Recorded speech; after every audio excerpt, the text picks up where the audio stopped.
Olá, amigos, tudo bem? Bem-vindos para mais uma aula do Mediúnico 1 do Grupo Espírita Manuel Bento. Lembrando que essa aqui é a 20ª aula e com ela nós vamos encerrar, pelo menos a minha parte, de estudos do Livro dos Médiuns. Da minha parte, essa é a última aula que a gente vai estar estudando o livro, esse livro maravilhoso. Vamos aproveitar e abordar também, além das dissertações espíritas, que é do último capítulo aí do livro, vamos falar também de guias espirituais e da proteção da equipe espiritual, além do Espírito da Verdade e de Jesus. Então tem bastante coisa para a gente estar vendo aqui nesta aula. Vamos dar início? Conceituando. Kardec, no capítulo 31, reuniu alguns ditados espontâneos, ao todo 28, que, segundo ele, completam e confirmam os princípios apresentados no Livro dos Médiuns. Então ele pincelou lá de alguns, que ele chama de ditados espontâneos. Foram ditados que foram, de forma espontânea, apresentados em reuniões mediúnicas. Ele diferencia o espontâneo, na verdade, daqueles que são através de evocações. Quer dizer, ele faz as perguntas, ele chama o espírito, faz as perguntas e recebe as respostas, de acordo com a evocação que ele fez. Nesse caso aqui, não, são ditados espontâneos. Nós já tratamos disso em aulas anteriores, tá? Comenta ainda que poderia ter inserido muito mais comunicações, mas se limitou a publicar somente aquelas que, particularmente, dizem respeito ao futuro do espiritismo, aos médiuns e às reuniões mediúnicas. Então ele pincelou, dentre várias comunicações que ele recebeu, estas, que são as 28 aí, que dizem particularmente sobre esses assuntos interessantes, que é o futuro do espiritismo, os médiuns e as reuniões mediúnicas propriamente ditas. Também ele afirma aí que é uma forma de identificação de comunicações verdadeiras e sérias. Por isso que ele fez questão de colocar essas comunicações nesse capítulo aqui, para ajudar o estudioso, Kardec também encerra esse capítulo com algumas comunicações as quais considera apócrifas, comentando através de notas as características que podem nos ajudar a identificá-las como não autênticas. Então ele inseriu essas comunicações, até como uma forma de nós fazermos uma análise, e ajuda ali colocando algumas notas, as quais ele identifica que aquela comunicação é não autêntica, ou seja, é uma comunicação apócrifa. Para o espírito estudioso, é importante analisar com cuidado estas mensagens para aprender com Kardec como avaliar uma comunicação espírita, principalmente nos tempos atuais, em que milhares são recebidas. Olha, Kardec nunca esteve tão atual, principalmente nos dias de hoje, quando a gente tem aí uma série de informações e comunicações absurdas, outras até bonitinhas, mas que não têm um conteúdo adequado. E falta o estudo do Kardec, porque se você analisa essas comunicações que ele coloca aqui no final do Livro dos Médiuns, o estudioso faz esse tipo de análise, ele teria, de fato, como aprender a identificar comunicações falsas. Por isso que é importante o estudo. Vamos começar agora, então, com essas análises dos princípios do Livro dos Médiuns. Comunicações sobre o Espiritismo. Lembrai-vos que o Cristo não considera seus discípulos os que só têm a caridade nos lábios. Não basta crer, é necessário, sobretudo, dar o exemplo da bondade, da benevolência e do desinteresse. Essa é uma comunicação do Espírito Chateaubriand. Penso que o Espiritismo é um estudo inteiramente filosófico das causas ocultas dos movimentos interiores da alma, pouco ou nada esclarecidos até hoje. Lembra, isso aqui são trechinhos que eu trouxe das comunicações, porque as comunicações são extensas, tá bom? E esta, especificamente aqui falando, que o Espiritismo é um estudo filosófico, vem do J.J. Rousseau. Mas Ao lado os espíritos bons que velam pelo vosso bem, há também os espíritos imperfeitos que desejam o vosso mal. Enquanto uns vos impelem para a frente, outros vos puxam para trás. É em distingui-los que deveis pôr toda a vossa atenção. O meio é fácil. Tratai simplesmente de compreender que tudo que vem de um espírito bom não pode prejudicar a ninguém. E tudo que for mal só pode vir de um espírito mau. Quem assina essa comunicação é um espírito familiar. Ele não fez nem questão de se identificar. Que, aliás, uma outra aula que nós já tivemos sobre a identidade dos espíritos, ou uma forma de identificar a natureza do espírito, é pelo conteúdo, e não pelo nome que ele utiliza. E esse espírito aqui não precisou nem colocar um nome, para a gente ver que o conteúdo da sua mensagem é interessante, né? O Cristo mesmo é quem preside os trabalhos de toda a natureza que estão em vias de realização, para vos abrir a era de renovação e aperfeiçoamento que vos foi predita pelos vossos guias espirituais. Se com efeito lançardes os olhos além das manifestações espíritas sobre os acontecimentos contemporâneos, reconhecereis, sem qualquer dificuldade, os sinais precursores de que vos provam, de maneira indubitável, que os tempos são chegados. Então, é mais uma comunicação do Chateaubriand, que, aliás, eu indico a vocês que a leiam no seu conteúdo inteiro, né? Ela inteira. E aí vocês vão ver que interessante essas análises que ele faz dos tempos são chegados, né? Tá bom? Os espíritos, por ordem de Deus, trabalham para o progresso de todos, sem exceção. Vós, espíritas, fazei o mesmo. Essa é uma mensagem de São Luís. Espíritas, amai-vos, eis o primeiro ensinamento. Instruí-vos, eis o segundo. Todas as verdades se encontram no cristianismo. Os erros que nele se enraizaram são de origem humana. Essa é uma mensagem famosa, né, do Espírito da Verdade. E ele faz uma análise, né, ele faz um alerta, né, de que os espíritas devem se amar e se instruir. E que todas as verdades se encontram no cristianismo. Se tem algum erro, né, esses erros são de origem humana. Outra própria interpretação que o ser humano faz do cristianismo, né? Agora nós vamos ver comunicações sobre os médiuns.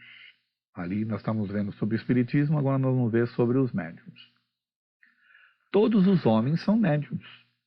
Todos têm um espírito que os dirige para o bem, quando eles sabem escutá-lo. Quer alguns se comuniquem diretamente com ele, graças a uma mediunidade especial, quer outros só o escutem pela voz interna do coração e da mente.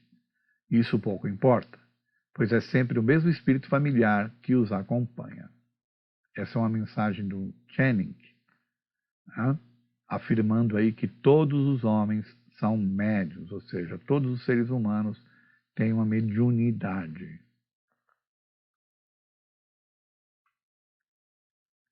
O dom da mediunidade é tão antigo quanto o mundo. Os profetas eram médiuns. Os mistérios de Eleusis foram fundados sobre a mediunidade. Os caldeus e os assírios possuíam médiums. Sócrates era dirigido por um espírito que lhe inspirava os admiráveis princípios de sua filosofia. Ele ouvia a sua voz. Todos os povos tiveram seus médiums. E aí o espírito segue, né? Agora, olha que interessante. O espírito se assina como Pierre Joty, pai do médium. Então, olha que interessante essa mensagem, né? Ela não é de um espírito super evoluído, ou a gente não sabe dizer isso na verdade, mas é um espírito que assina como pai do médium. E olha que interessante, né? Dizendo que a mediunidade já faz parte, né, do mundo antigo, que os profetas eram médios. Então, aliás, nós já tivemos uma aula sobre isso também, né? Bom. As faculdades de que gozam os médios lhes atraem os elogios dos homens, os cumprimentos e as adulações. Eis o seu tropeço. Esses mesmos médios que deviam sempre lembrar-se de sua incapacidade anterior, a esquecem. Fazem ainda mais, aquilo que só devem a Deus, atribuem ao seu próprio mérito. Olha, que é Joana d'Arc que está assinando essa mensagem aqui. Vocês vão entender, amigos, que eu escolhi algumas, né, dessas 28 que tem lá, né? Algumas que eu achei que são mais interessantes para a gente estar vendo aqui na aula, tá bom? Mas o meu conselho é que vocês vão lá no Livro dos Médiuns e leiam todas, porque todas trazem algum tipo de ensinamento interessante. Não é à toa que Kardec as escolheu, tá bom?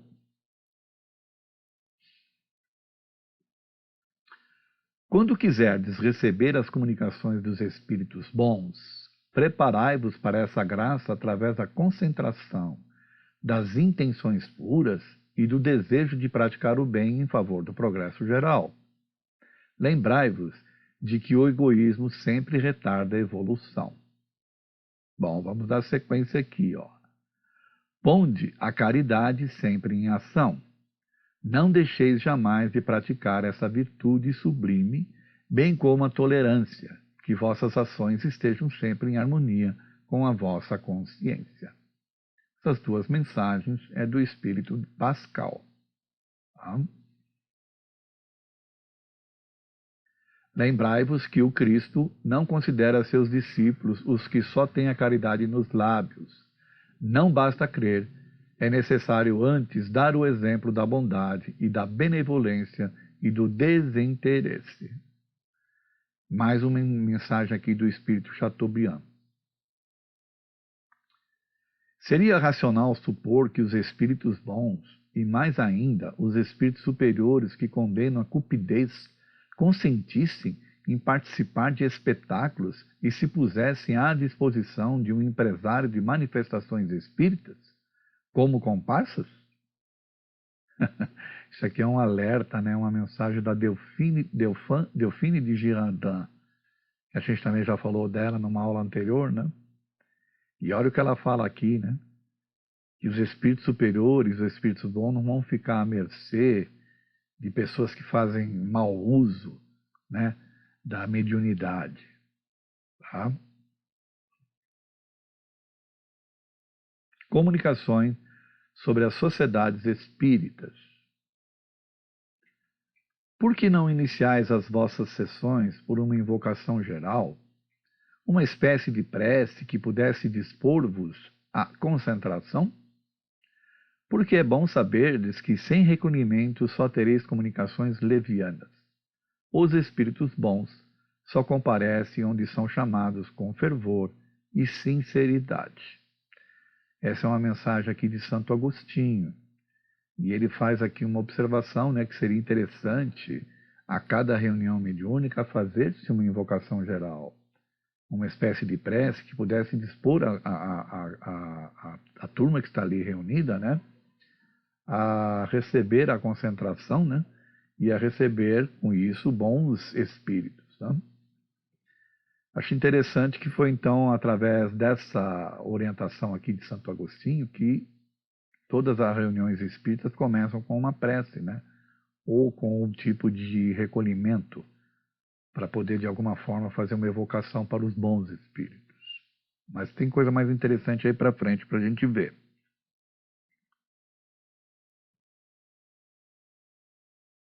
Ó, meus amigos, quereis formar um grupo espírita e eu vos aprovo, pois os espíritos não podem ver com satisfação os médiuns que se conservam isolados.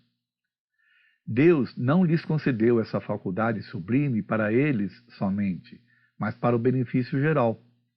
Na relação com os outros, eles têm 1000 ocasiões de se esclarecerem quanto ao mérito das comunicações que recebem, enquanto sozinhos estão mais sujeitos ao domínio dos espíritos mentirosos e encantados de verem o médium sem controle.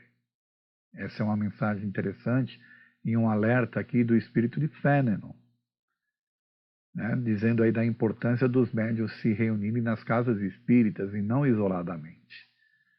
Porque nas casas espíritas, inclusive, você pode, né, você tem mais condições de fazer a avaliação sobre as mensagens que estão recebendo, né, os próprios médiuns, na verdade.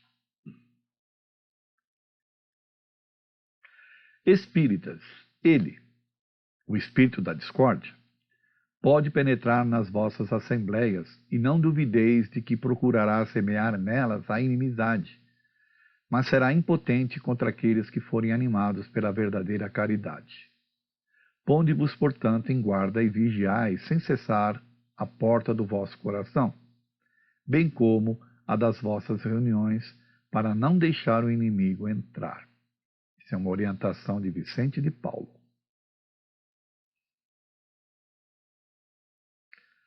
Falarei da necessidade de observardes a maior regularidade na realização das vossas sessões, evitando toda confusão e divergência de ideias.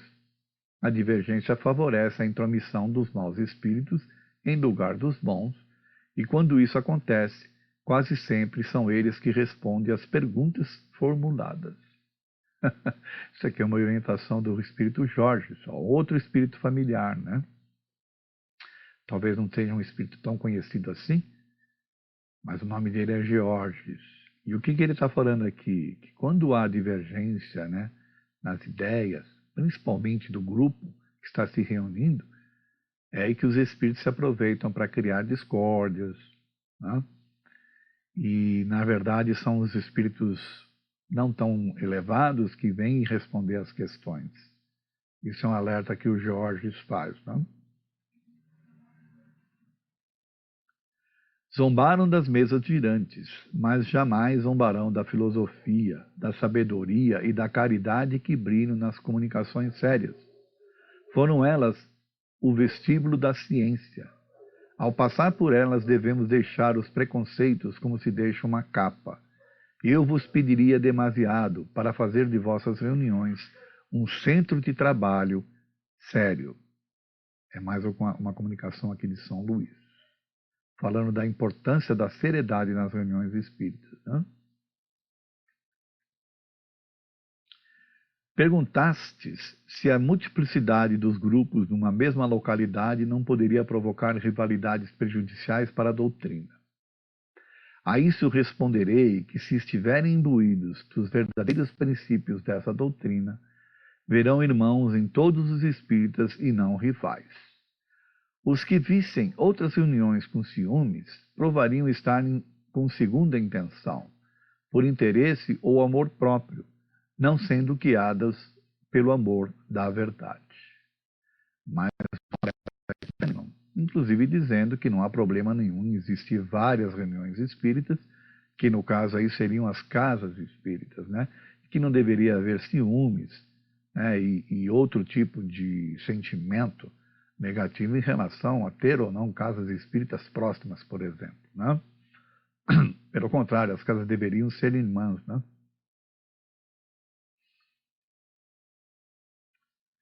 Agora nós vamos tratar aqui, nós encerramos essa parte das mensagens, aqui eu escolhi algumas para falar, né?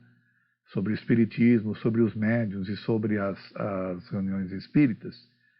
E agora nós vamos entrar aqui num item que é muito interessante, que é uma diferença que existe na mensagem 9 do capítulo 31 do Livro dos Médiuns, que é esse capítulo que nós estamos estudando aqui, comparada com a publicação no capítulo 6 do Evangelho segundo o Espiritismo, item 5, Advento do Espírito da Verdade. Porque o que acontece? O Kardec, ele publicou aqui nesse capítulo 31 do Livro dos Médiuns, essa mensagem 9, e ali ele diz que essa mensagem, ela é uma mensagem que ele não colocaria no livro como sendo uma mensagem verdadeira. Tá? Porém, mais para frente, né, lá em 1964, ele insere essa mensagem do Evangelho segundo o Espiritismo, no capítulo 6. Ele coloca essa mensagem como sendo o item 5. E nós vamos entender por quê, tá bom? Vamos ver. Uma observação que o próprio Kardec faz. Esta comunicação, obtida por um dos melhores médiuns da Sociedade Espírita de Paris, foi assinada por um nome que o respeito só nos permitiria reproduzir com absoluta reserva. Tão grande seria a insígnia e graça de sua autenticidade. E porque já muito se abusou desse nome em comunicações evidentemente apócrifas. Então ele está fazendo uma observação aqui em relação ao respeito que se tem que ter por nome do Espírito, né, que assinou essa mensagem. Esse nome é o de Jesus de Nazaré. Não duvidamos inteiramente que ele possa manifestar-se. Mas se os espíritos verdadeiramente superiores só o fazem em circunstâncias excepcionais, a razão nos impede aceitar que o espírito puro por excelência responda a qualquer apelo. Haveria pelo menos profanação em lhe atribuirmos uma linguagem indigna dele. Então vejam vocês o cuidado que Kardec tem em relação ao uso do nome de Jesus, né, nas comunicações. É por essas considerações que temos sempre evitado publicar tudo que traz o seu nome. Acreditamos que nunca seríamos demasiado cuidadosos no tocante às publicações dessa espécie, que só tem autenticidade para o amor próprio dos interessados e cujo menor inconveniente é o de fornecer armas aos adversários do Espiritismo. Então, olha o cuidado que ele está tendo aqui, né? Se passasse a colocar uma série de mensagens assinadas como Jesus de Nazaré, Jesus Cristo, aí seria um prato cheio, né, para os adversários do Espiritismo, tá certo? E o Kardec foi o bom senso, né, em pessoa, e o cuidado que ele teve para não, de alguma forma, compuscar a doutrina espírita foi uma coisa muito impressionante, né? Como temos dito, quanto mais elevados são os espíritos, mais desconfiança se deve ter da assinatura dos seus nomes. Seria necessária uma grande dose de orgulho para alguém se vangloriar de ter o privilégio de suas comunicações, julgando-se digno de conversar com ele como se fosse um dos seus iguais. Então ele faz um outro alerta aqui, né? Do médium tomar cuidado com esse tipo de coisa. Porque aceitar como sendo verdadeira uma mensagem de Jesus de Nazaré, por exemplo, de Jesus Cristo, seria colocar um médium numa situação que poucos teriam, tá certo? Na comunicação acima, constatamos apenas a incontestável superioridade da linguagem e dos pensamentos, deixando a cada um o cuidado de apreciar se aquele de quem ela traz o nome a rejeitaria ou não. Então ele não publica essa mensagem como sendo verdadeira, ele coloca essa mensagem ali para que as pessoas analisem e, por elas mesmas, elas decidam se é verdadeira ou não. Se elas rejeitariam ou não serem assinadas por Jesus. E aí eu faço um convite para que vocês leiam essa mensagem lá e vocês mesmos tirem as suas próprias conclusões. Nós estamos falando da mensagem 9, do item 31 ali, tá bom? Dissertações Espíritas. Porém, a mesma comunicação, agora sou eu falando, tá?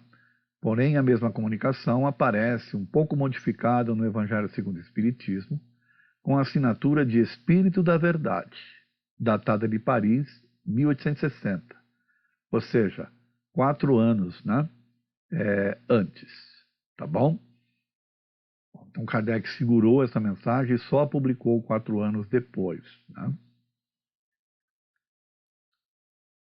Considerando que o próprio Kardec não modificaria a mensagem por sua conta e que poderia não incluir ali esta comunicação, podemos concluir que a modificação e a assinatura primitiva devem ter sido corrigidas pelo próprio espírito comunicante, como às vezes acontece quando a imaginação do médium interfere nos ditados.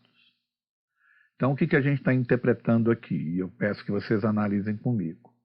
Kardec tinha essa mensagem lá no Livro dos Médiuns, né, em 1861, a qual ele, vamos assim dizer, considera não adequada, porque vinha com a assinatura de Jesus Cristo, Jesus de Nazaré.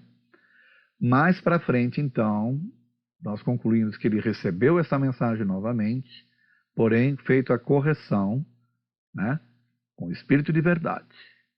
E mais, esta mensagem ela vem modificada em algumas coisas, ela não é a mesma. O conteúdo não é o mesmo. Tá bom? Vocês podem fazer essa análise. Na realidade, eu vou mostrar para vocês aqui, né, quais são as diferenças que existem nas duas mensagens. Tá bom? E a troca do nome de Jesus de Nazaré por o Espírito da Verdade. Tá certo? Por isso que o Kardec decide publicar, então, lá no Evangelho, tá? No caso, o Kardec considerava o conteúdo da mensagem de real valor. Por isso insistiu em publicá-la, porém, não antes da modificação necessária. É importante notar o cuidado seguido por Kardec e por ele recomendado no tocante às comunicações assinadas por nomes venerados, mais do que nos dias atuais é pouco observado. Nos dias atuais o pessoal faz de tudo aí para colocar nome de espíritos conhecidos, né? Para dar aí, vamos assim dizer, um certo valor às suas mensagens. Não? Além da mudança do nome, os trechos suprimidos da mensagem são os seguintes. Vamos ver? Eu coloquei aqui os trechos que estão suprimidos. Venho eu, vosso Salvador e vosso Juiz. Será que Jesus se colocaria como Salvador e como Juiz? Não? Crede nas vozes que vos respondem, só as próprias almas dos que evocais. Só muito raramente me comunico. Jesus falaria que, né, ele raramente se comunica? Parece mais com o sentido de querer dar credibilidade ao seu nome, né? Olha, eu raramente me comunico, mas eu estou aqui, entendeu? Meus amigos, o que hão assistido à minha vida e à minha morte são os intérpretes divinos da vontade de meu Pai. Ora, Jesus não usaria esse tipo de argumento, né, de meu Pai, de Pai exclusivo dele, né? Em verdade vos digo, credes na diversidade, na nubricidade dos espíritos que vos cercam. E a mudança de Jesus de Nazaré para Espírito da Verdade. Então vocês podem agora fazer a análise de vocês dessas mensagens, tá bom? Para ver o cuidado que o Kardec teve ao publicá-la, né, no Evangelho segundo o Espiritismo, 4 anos depois de a ter recusado no Livro dos Médiuns. Tá bom? Bom, nós vamos ver agora algumas mensagens consideradas por Kardec apócrifas, para a gente poder encerrar essa parte da aula das dissertações espíritas, tá?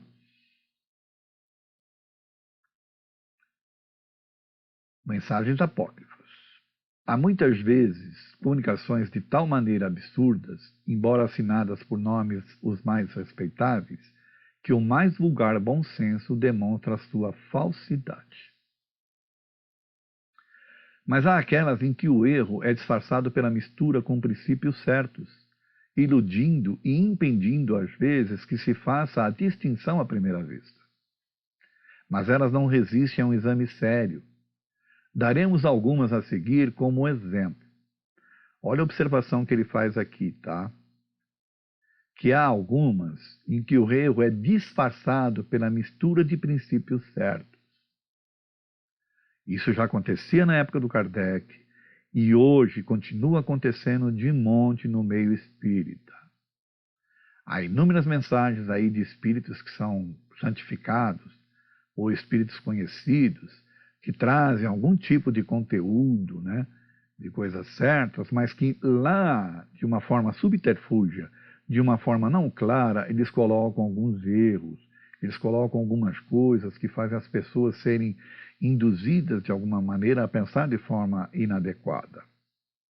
Isso é muito sério. Por isso que a gente tem que estudar e tem que prestar bastante atenção nas mensagens.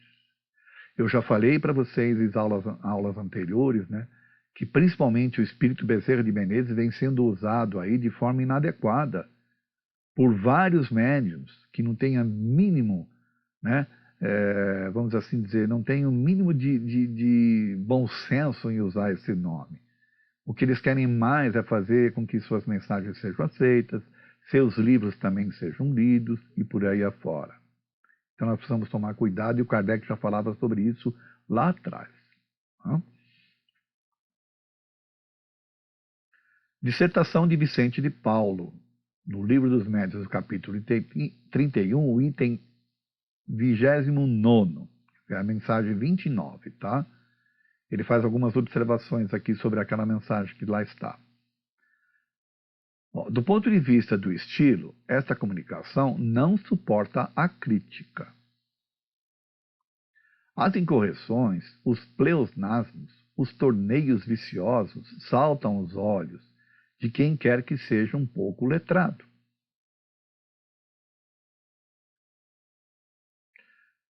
Voltando aqui, perdão, vamos voltar aqui um pouco. Então a análise que ele faz aqui é justamente essa, né? Pleonasmos, torneios viciosos. Qualquer pessoa que tenha um pouco mais de condições perceberia que não se trata de uma mensagem séria do Vicente de Paulo. Agora uma outra mensagem aqui, ó, Napoleão. Essa é a mensagem 31, né? Do capítulo 31. Eu peço que vocês leiam a mensagem lá, tá bom? Eu não trouxe ela aqui porque ela é muito extensa. Quais são as observações que o Kardec faz aqui? Né? Napoleão era em vida um homem grave e sério como poucos. Todos conhecem o seu estilo breve e conciso. Será que teria degenerado após a morte, tornando-se verboso e burlesco? É uma análise que o Kardec faz. Ora, se você quer reconhecer uma imagem, uma mensagem assinada por Napoleão, ela não deveria ser uma mensagem extensa, né? Cheia de coisas e com tipos de colocações, né, burlescas, como o próprio Kardec coloca aqui. Né? Essa comunicação pode ser de algum soldado que se chamava Napoleão. Pode até ser, mas não do próprio Napoleão, o imperador. Né? Todas essas comunicações foram obtidas no mesmo círculo. Está dizendo que foram obtidas talvez no mesmo grupo mediúnico. Né? Observa-se no estilo um ar familiar, torneios de frases semelhantes. Ou seja, qualquer comunicação, tanto a do Napoleão quanto a do Vicente de Paulo, parecem, né, e usam frases e torneios que são semelhantes. Também as mesmas expressões frequentemente repetidas, como por exemplo, ide, filhos, etc. De onde se pode concluir ser o mesmo espírito que ditou a todas elas sob nomes diferentes. Então, olha que interessante a observação que ele faz, né? O conteúdo, né, a forma e tal, parece ser do mesmo espírito, só que usam nomes diferentes. Tá? É uma forma de pegar em um espírito zombeteiro, né, ou um espírito enganador, usando nomes e espíritos que não são ele. Né? Nesse círculo que é consciencioso, mas um tanto crédulo demais, olha que ele faz uma observação e eu grifei aqui. Apesar de ser um ciclo, né, de médiuns de consciência, eles são crédulos demais. Não se faziam evocações nem perguntas. Tudo se esperava das comunicações espontâneas. E vemos que isso não é uma garantia de identidade. Com perguntas um tanto exigentes e dispostas com lógica, facilmente teriam colocado esse espírito no seu lugar. Mas ele sabia que nada tinha a temer, pois aceitavam sem controle e de olhos fechados tudo o que ele dizia. Vocês não têm ideia a quantidade de grupos mediúnicos que passam por esse tipo de situação aqui, sem perceberem, tá bom? Por serem incrédulos demais. Tem grupos, inclusive, que dizem, mas a gente se sente tão bem com o espírito, eles não fazem a gente se sentir assim de uma forma tão elevada nas comunicações. Como é que pode ser um espírito enganador? Pois é, A pergunta é, será que o espírito enganador faria as pessoas se sentirem mal? Os médiuns que estão ali no grupo? Ou eles fariam esses médiuns se sentirem bem? Uma boa questão essa, vocês não acham? Dissertações do Alfredo de Marignac Bossuet. Alfredo Marignac Bossuet. Isso é a comunicação 33, tá? Essa comunicação não contém nada de mal. Contém mesmo ideias filosóficas profundas e conselhos muito prudentes, que poderiam enganar quanto à identidade de pessoas pouco versadas em literatura. Ou seja, para as pessoas que não estavam habituadas à literatura, essas mensagens assinadas por Bossuet poderiam até passar em branco, né? Eles poderiam aceitar como verdadeiras. Porém, para uma pessoa que já tinha conhecimento, não passaria. O médium que a recebeu, precavido, a submeteu ao exame da Sociedade Espírita de Paris, que, por sua vez, se levantou numa só voz para declarar que ela não poderia ser de Bossuet. São Luís, consultado a respeito, respondeu. Bom, então uma coisa interessante aqui. O próprio médium, apesar da mensagem ser bacana, ele mesmo ficou na dúvida. E aí ele levou essa mensagem para ser analisada. Todo médium consciente deveria fazer isso. Ele não deveria ter preocupação nenhuma em que suas mensagens fossem analisadas e criticadas. Porque isso é usar de bom senso. Isso é usar de humildade. Isso é se usar de uma forma de não se deixar influenciar e de não se deixar enganar. Coisa que esse médium fez. Mas vamos ver o que o São Luís falou a respeito. Essa comunicação em si mesma é boa, mas não acrediteis que foi Bossuet quem a ditou. Um espírito a escreveu, talvez um pouco sob a sua inspiração, e usou o nome do grande bispo para que mais facilmente ela fosse aceita. Então São Luís está dizendo que não era Bossuet e que foi um outro espírito, que usou o nome para que a mensagem fosse aceita. Mas pela linguagem deveis reconhecer a substituição. É de outro espírito que substituiu o seu nome pelo nome de Bossuet. Esse espírito, interrogado sobre o motivo que o levou a agir desta maneira, declarou: eu tinha desejo de escrever alguma coisa a fim de me fazer lembrar pelos nomes. Vendo que era desconhecido, quis juntar-lhe o prestígio de um grande nome. Então Kardec chamou aquele espírito para interrogá-lo sobre por que ele usou o nome do Bossuet, né? E ele fala isso.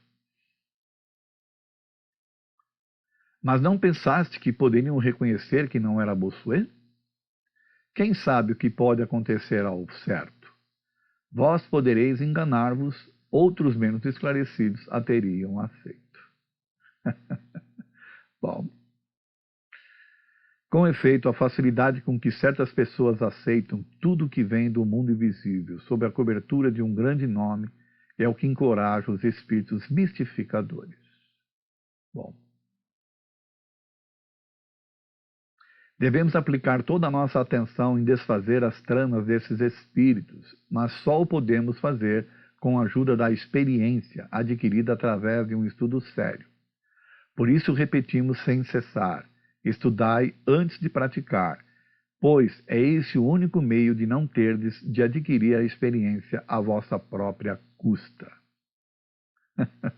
Olha só, eu já falei aqui em aula, né? Se as pessoas estudassem o livro dos médiuns, se elas tivessem ao trabalho de ler essas mensagens, com certeza elas teriam menos dificuldade, né, em não serem enganadas. Tanto o médium que está recebendo, como as pessoas que estão participando das reuniões. Observação. Um dos caracteres distintivos desses espíritos que querem impor-se, fazendo aceitar as suas ideias bizarras e sistemáticas, é a pretensão. Bom, eu vou ler novamente isso aqui, parando-a e vou levar novamente, tá bom?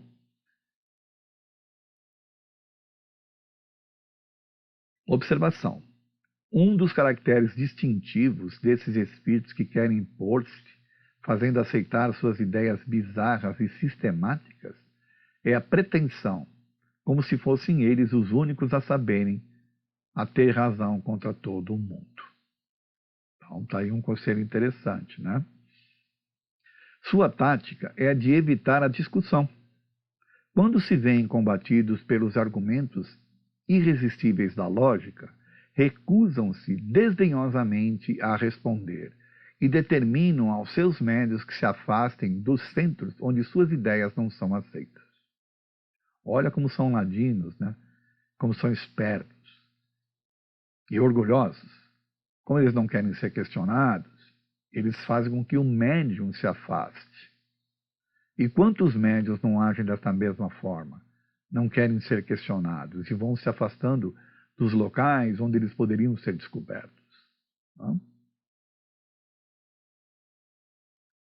Esse isolamento é o que há de mais fatal para os médiuns, porque sofrem sem defesa o jugo desses espíritos obsessores, que os levam como cegos, frequentemente pelos caminhos mais perigosos. Azar do médium que se deixa levar desta forma, tá certo? Pela vaidade, pelo orgulho, tá? E que não se deixa levar, assim, ou que não é humilde o suficiente para aceitar, né, que suas mensagens possam ser, de alguma forma, avaliadas, ou até recusadas. Não? Cuidado, então, meus amigos, com a fake news. Fake news são notícias falsas, mas que aparentam ser verdadeiras. Bom, todo mundo já sabe disso, certo? Mas é sempre bom lembrar.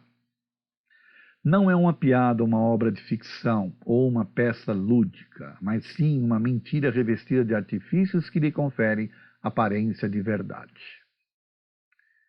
São escritas e publicadas com a intenção de enganar e, infelizmente, no meio espírita existem aos montes, principalmente na atualidade. O espiritismo tornou-se um filão comercial literário muito explorado. A quantidade de livros espíritas que eu já falei em aulas anteriores e vou repetir aqui passa de 4.700 títulos. 4.700 títulos, uma média aí de 1.600 espíritos diferentes e mais de 900 médiums. Virou realmente um filão comercial e tem de tudo. Por isso que nós temos que ter cuidado. Tá bom? O que eu vou mostrar agora aqui para vocês são trechinhos que eu retirei de algumas palestras. Eu vou passar só a voz para que vocês observem, tá bom? Vamos lá, vamos ver a primeira. Que Deus nos abençoe, nos proteja e nos dê a sua paz. Licurgo, o célebre orador ateniense, certa vez fora requestado pela sociedade filosófica da antiga Grécia para discorrer sobre um tema que ele era especialista, mas que os novos filósofos contemporâneos da época anelariam lograr a oportunidade de escutar novamente de Licurgo o discurso sobre educação, que ele fazia de maneira ímpar e louvável.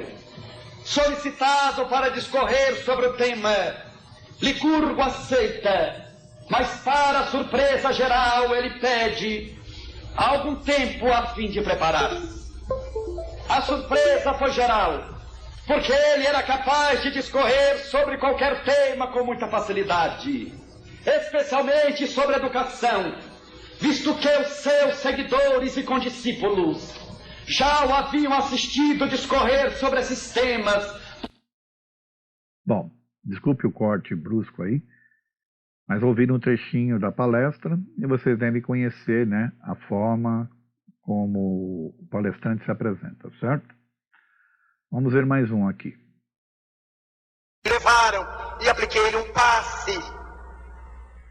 Senti uma energia tão boa ao seu redor. Uma vibração dessas regiões superiores da vida. Eu digo, meu Deus, ela está muito bem amparada. Despedi-me, olhei-a bem. Eu tinha certeza que eu havia pela última vez. Faltavam só 4 meses. Eu contava no calendário a cada mês que passava. Cumpriram-se os 4 meses. Os amigos não me mandaram notícia, o esposo não me mandou notícia. Eu disse, eles estão constrangidos. É natural. Eu já sei o que aconteceu. Não fiz contato.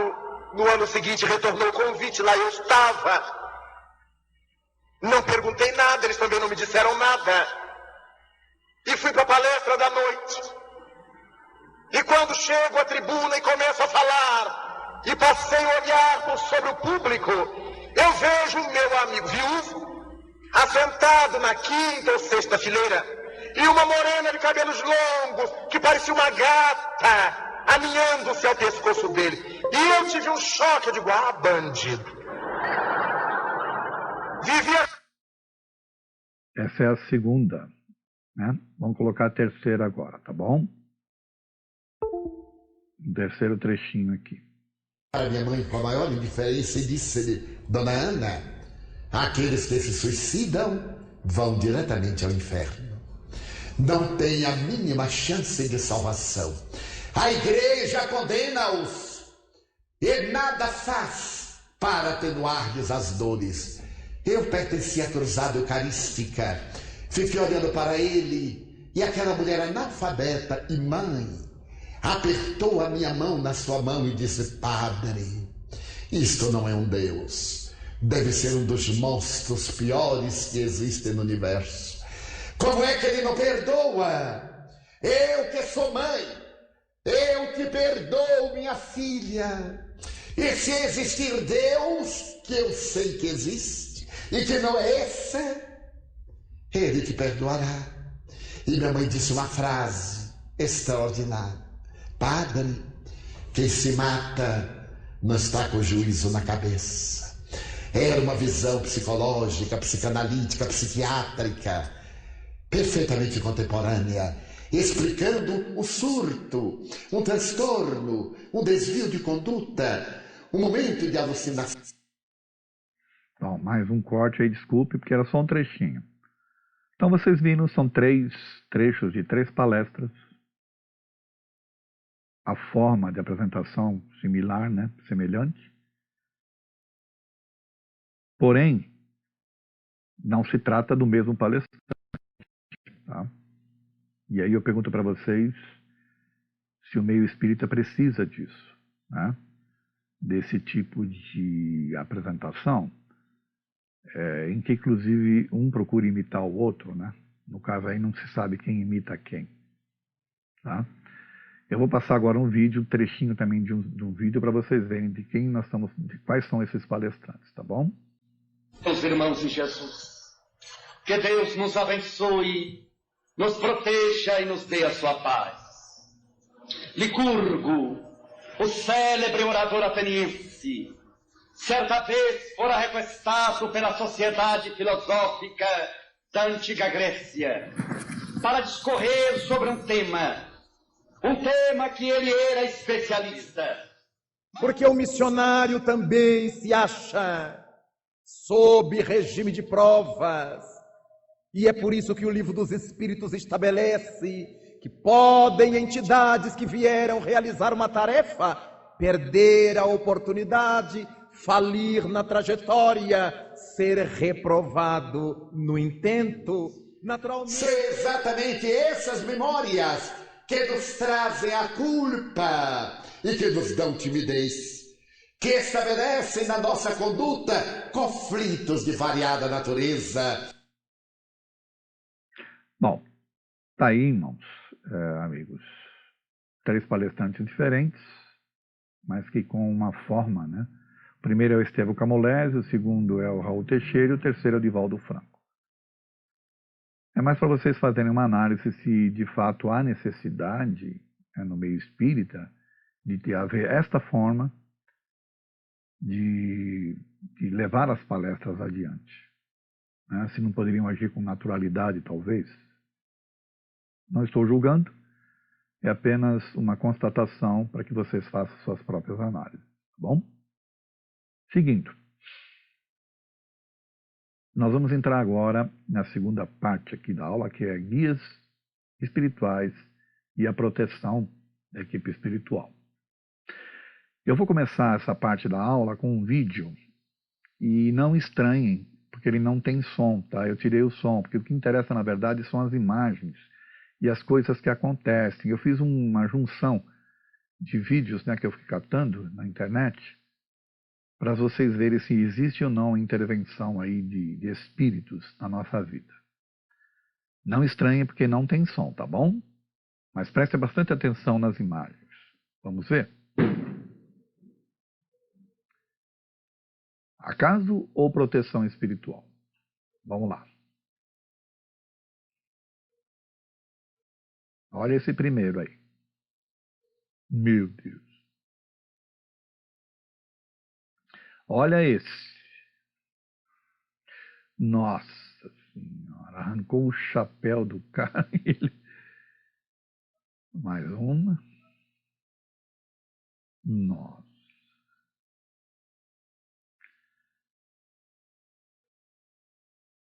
Nossa.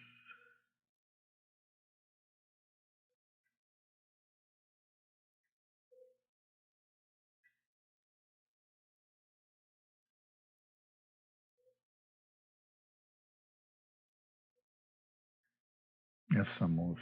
Olha esse. O caminhão passa em cima dele.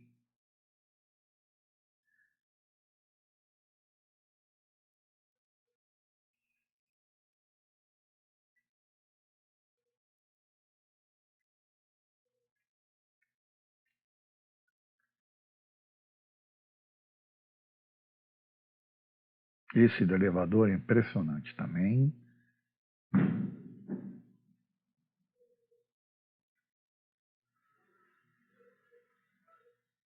Essa moça tem vários ângulos aqui para vocês verem. Ela escapa da árvore, ó, depois ainda do poste. Esse realmente trabalhou esse espírito para ajudá-la. Olha esse rapaz.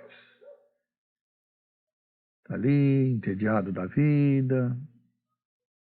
Ai, meu Deus. Aí o espírito fala, meu filho, sai daí, vai embora para casa. Vai embora.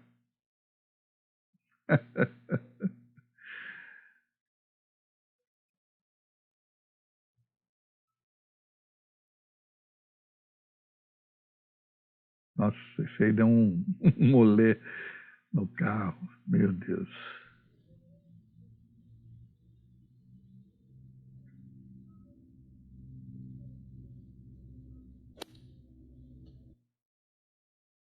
Esse aqui, nossa Senhora.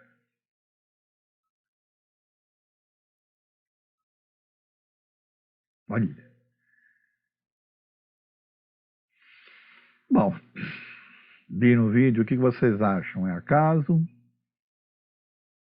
Será que não tem ali uma proteção espiritual para que as coisas não acontecessem? É para pensar, né? Bom, conceituando. Estudando a doutrina espírita, aprendemos que todos os seres humanos, sem exceção, contam com a ajuda de espíritos desencarnados, voltados ao bem, os quais, pela intuição, buscam nos orientar e auxiliar. Bom, isso é um aprendizado básico da doutrina, né? De que nós temos espíritos familiares, ou espíritos superiores, ou espíritos, né? Nós chamamos aí de anjo da guarda, que nos acompanham. Constituídos por entidades amigas, espíritos familiares dessa ou de outras existências, os espíritos protetores se incumbem de cuidar e nos encaminhar ao esforço do bem e do progresso. Quer dizer, a grande missão dos espíritos protetores é essa, né? Ajudar no nosso progresso. Dentre os espíritos protetores, destacamos os chamados guias espirituais, que se vinculam particularmente a uma pessoa para protegê-la. A missão do espírito protetor ou guia espiritual é a mesma dos pais em relação aos filhos, ou seja, guiar o seu protegido pela senda do bem, auxiliá-lo com seus conselhos, confortá-lo em suas aflições e etc. Assim como os indivíduos, também os lares, as famílias e as coletividades contam com espíritos protetores, cuja elevação é sempre relativa à importância da tarefa que desempenham. Vamos ver a questão dos guias espirituais segundo o Livro dos Espíritos. Questão 489. Há espíritos que se ligam particularmente a um indivíduo para protegê-lo. São também chamados de bom espírito ou bom gênio. O que se chama ordinariamente de anjo da guarda ou anjo guardião é um espírito protetor, pertencente a uma ordem elevada. Questão 490. A missão do espírito protetor é como a dos pais em relação aos filhos.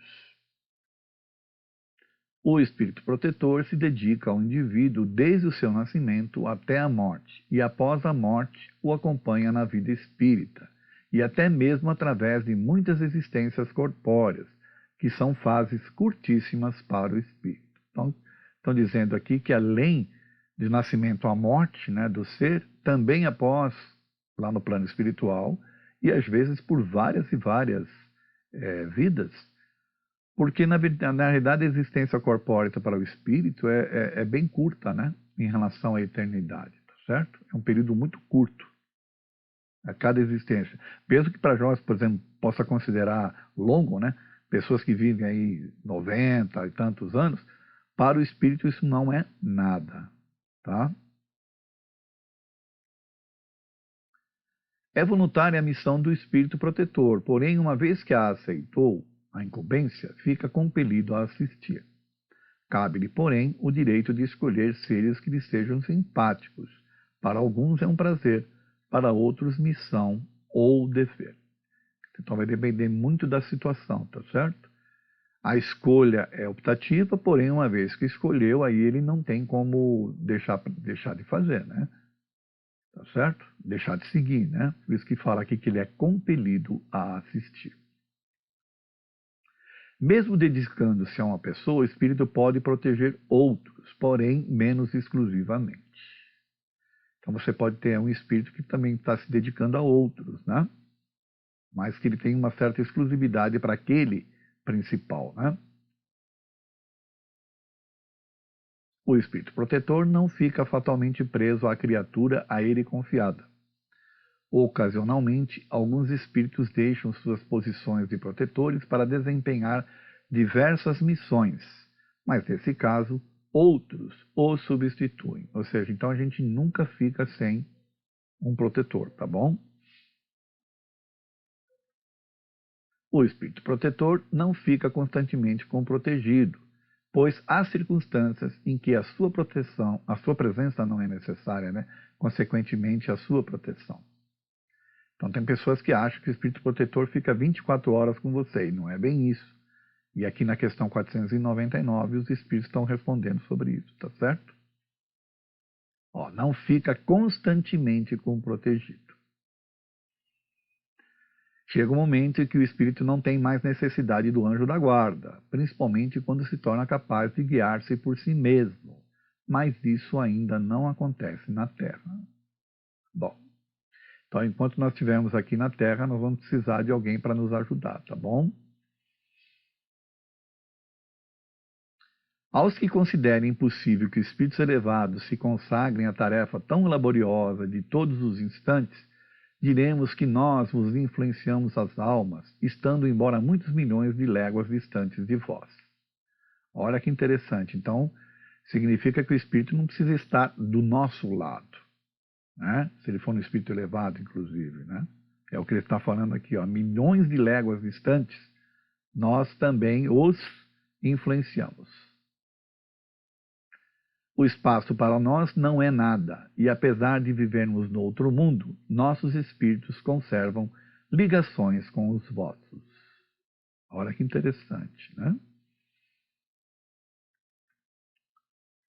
Gozamos de qualidades que não podeis compreender, mas ficais certos de que Deus não nos impôs tarefa superior às nossas forças e que não vos deixou sós na terra, sem amigos e sem amparo. Eu costumo insistir muito. Nós não estamos largados. Existem sim um amparo superior. Às vezes somos nós que não conseguimos enxergá-lo ou percebê-lo. A ação dos protetores em vossa vida é oculta, para que possais agir por vós mesmos. Se contasseis com o apoio ostensivo do protetor, não teríeis as experiências necessárias à vossa própria evolução. Então, olha que interessante isso aqui, tá? É oculto, né? Para que a gente possa agir por nós. Se ele tivesse ali o tempo todo, você vendo seu protetor, toda hora você perguntando para ele e te respondendo, qual é a vantagem que você teria? Que evolução você faria? Aliás, sobre isso, né, eu faço algumas ressalvas em relação ao Emmanuel com o Chico Xavier. Porque o Emmanuel ficava o tempo todo, né, em cima do Chico. Eu, sinceramente, não gostaria de ter um Emmanuel na minha vida. E eu acho que nessa questão 501 aqui, é bem interessante nesse aspecto, tá? Para a gente fazer essa análise, né? Nem sempre podeis saber o nome do vosso espírito protetor ou anjo da guarda, pois nem sempre seus nomes são conhecidos vossos. Então não interessa qual é o nome, tá certo? O que interessa, na verdade, é o que ele pode estar fazendo para nos ajudar. No entanto, tem pessoas que fazem questão de querer saber quem é o seu protetor, fica perguntando, gostaria que fosse um protetor com um nome pomposo. Para quê? Quando estiveres na vida espírita, provavelmente reconhecereis vosso espírito protetor, pois já podeis ter-o conhecido antes da vossa atual encarnação. Interessante isso, né? Nem todos os espíritos protetores pertencem à classe dos espíritos superiores. Podem ser encontrados entre os da classe média. Um pai, por exemplo, pode tornar-se espírito protetor de seu filho.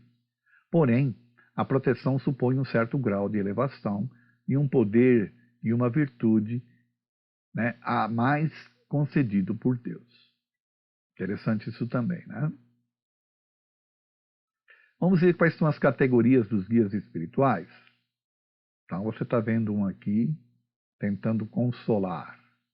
Pelo menos essa imagem dá a entender isso, né?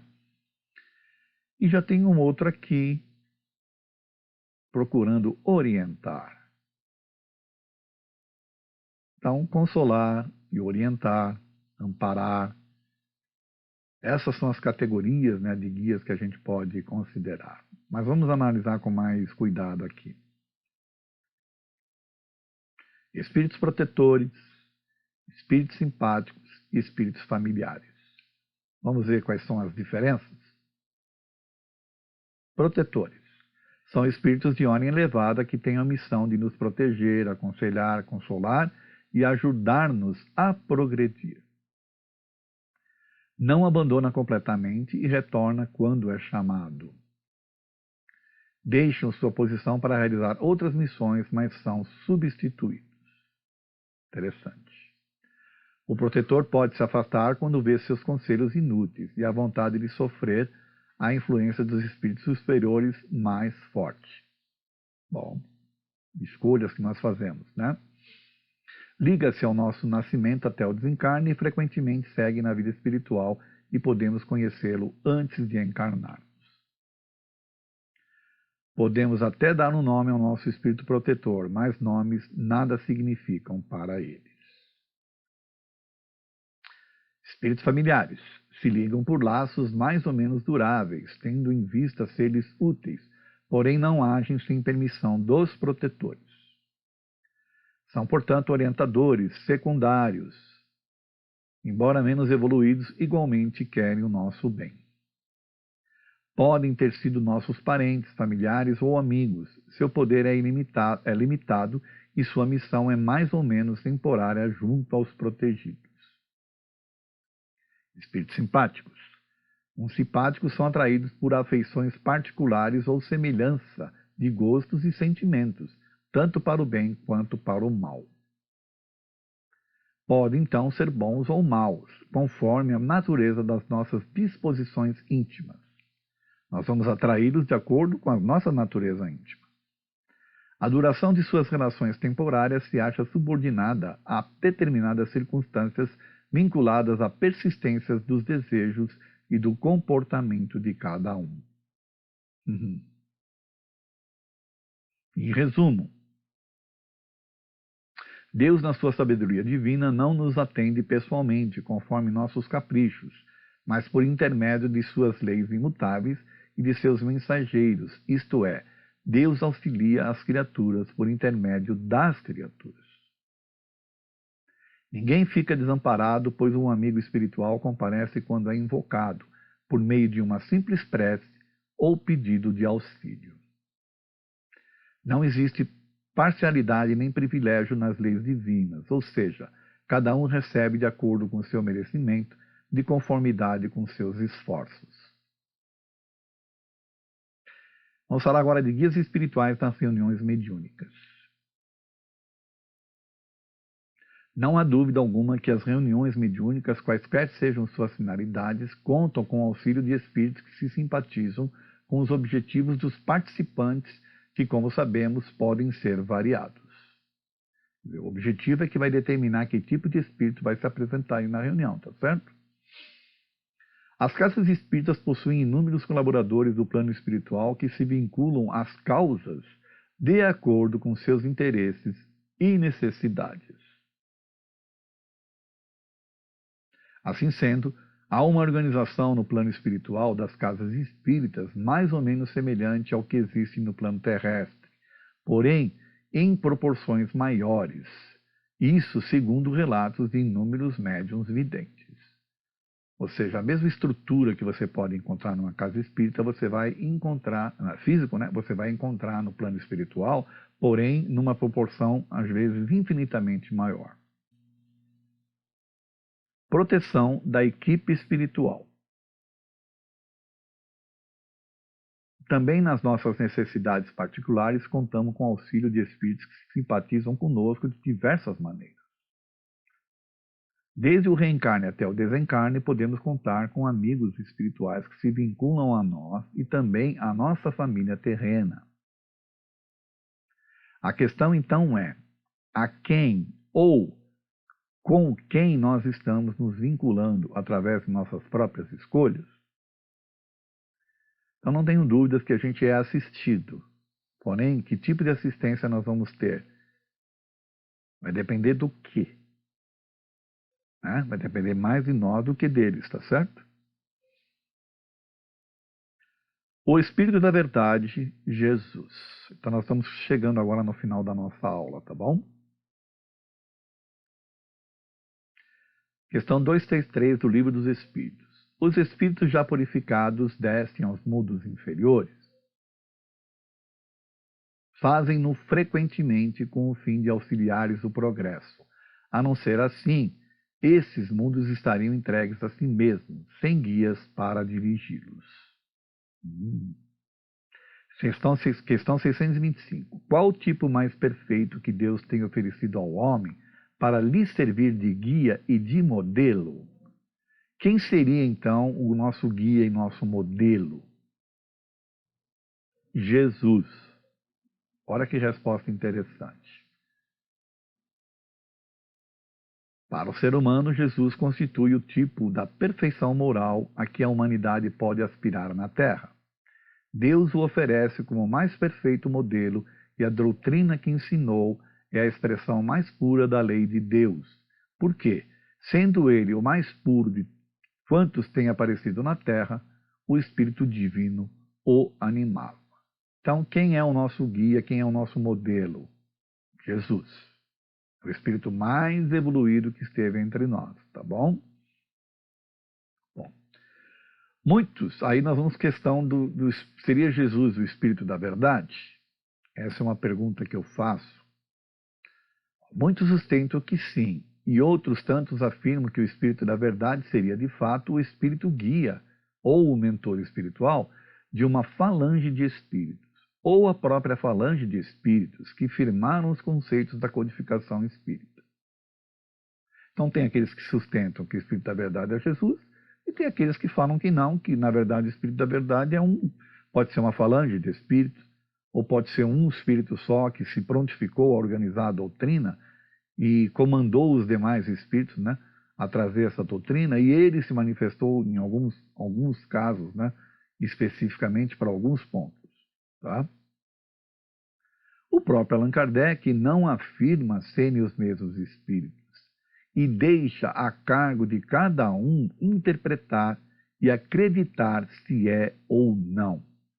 Então, Kardec ele deixa para que cada um que é estudioso da doutrina faça o seu próprio conceito, se é ou não, tá certo? O Jesus, o Espírito da Verdade, né?